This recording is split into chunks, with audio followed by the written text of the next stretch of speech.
Doctor Satyalakshmi గారిని మాట్లాడవలసిందిగా ఆహ్వానిస్తున్నారు.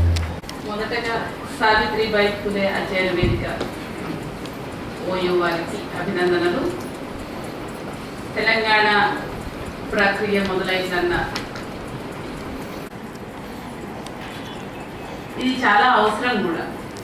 ఎందుకనంటే నేనైతే ఇందులో చాలా విషయాలు మెన్షన్ చేశాను, కానీ నేను ఒక 2-3 అంశాలను ముఖ్యంగా జీవావరణం పరిశీలించదలుచుకున్నాను. మిగిలినవి విద్య ఇతరత్ర ఉపాధి అంశాలు వేరే వాళ్ళు ఆల్రెడీ మాట్లాడారు.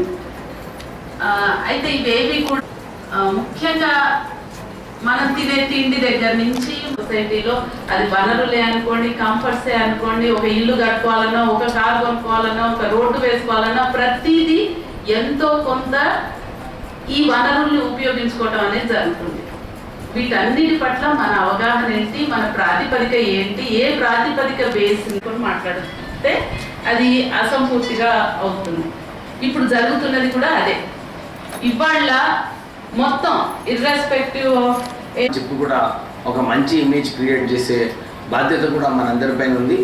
అందరం కూడా దీంట్లో ఏం సహకారం కావాలనుకున్నా కానీ ఇలాంటి సెమినార్స్ పెట్టి ఇంకొక మంచి కల్చర్ బిల్డింగ్ చేసుకుంటూ మనము కార్యక్రమాలు దీంట్లో ఎట్లా చేయాలనో మనం చేసుకుంటే డెఫినెట్లీ మేము రాజకీయ నాయకులు వారు చాలా స్పష్టంగా చెప్పినారు, రాజకీయ నాయకులకు మనమే గెలిపిస్తామని. అది కరెక్ట్ ఆయన చెప్పింది, తప్పేం లేదు దాంట్లో.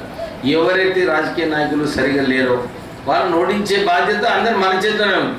కానీ నేను చూసేది ఏంటంటే మొన్న కూడా ఈ గ్రామ పంచాయతీ ఎలక్షన్ వెళ్ళినప్పుడు అక్కడ కేవలం కాస్ట్ బేస్ కాకుండా కానీ పైసలు ఇస్తే ఓటు వేస్తున్నారు. 100 rupees vote, 200 rupees vote, 1000 rupees vote కొన్ని గ్రామ పంచాయతీ. అంటే డెమోక్రసీకి దానికి ఏం గుర్తింపు ఉందో నాకు ఏం అర్థం కాలేదు.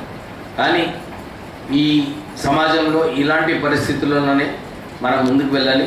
మనం అందరం కూడా మీరు ఈ సెమినార్లో మంచి పాయింట్స్ ఉంటే మీరు చెప్తే మేము కూడా గవర్నమెంట్ ద్వారా తీసుకువెళ్ళి ఈ సజెషన్స్ ఇచ్చి, ఎందుకంటే ఈ SC ST sub plan propose చేసినప్పుడు నేను కేంద్రంలో అప్పుడు చాలాసార్లు అక్కడ అందరితో మాట్లాడి ఎస్సీ ఎస్టీ సబ్ ప్లాన్ కావాలి. ఇక్కడ కూడా ముఖ్యమంత్రి గారితో తెలంగాణ ఉద్యమంలో పాల్గొంటూ ఈ ఎస్సీ ఎస్టీ సబ్ ప్లాన్ గురించి 10 సార్లు నేను వారికి రిప్రజెంట్ చేయడం జరిగింది. ఈ ముఖ్యమంత్రి అవగాహన లేదు. ఆయన అనుకుంటున్నాడు ఎస్సీ ఎస్టీ సబ్ ప్లాన్ అంటే స్కాలర్షిప్స్ ఉంటే అదే ఎస్సీ ఎస్టీ సబ్ ప్లాన్ అనుకున్నాను. కానీ ఆయనకు అర్థం చేయించిన తర్వాత ఒకసారి సిఎల్పి మీటింగ్లో ఇది ఎస్సీ ఎస్టీ సబ్ ప్లాన్, ఇది మీరు ఎట్లనైనా దీన్ని ఇంప్లిమెంట్ చేయాలని చెప్పి వారి మీద గట్టిగా విమర్శించినప్పుడు ఆయన అనుకున్నాడు ఇది రోజు ఒక విషయం అయిపోతుంది, నేను దీన్ని ఎట్లనైనా ఇంప్లిమెంట్ చేస్తానని చెప్పి ఈ ఎస్సీ ఎస్టీ సబ్ ప్లాన్ చట్టం తేవడం జరిగింది.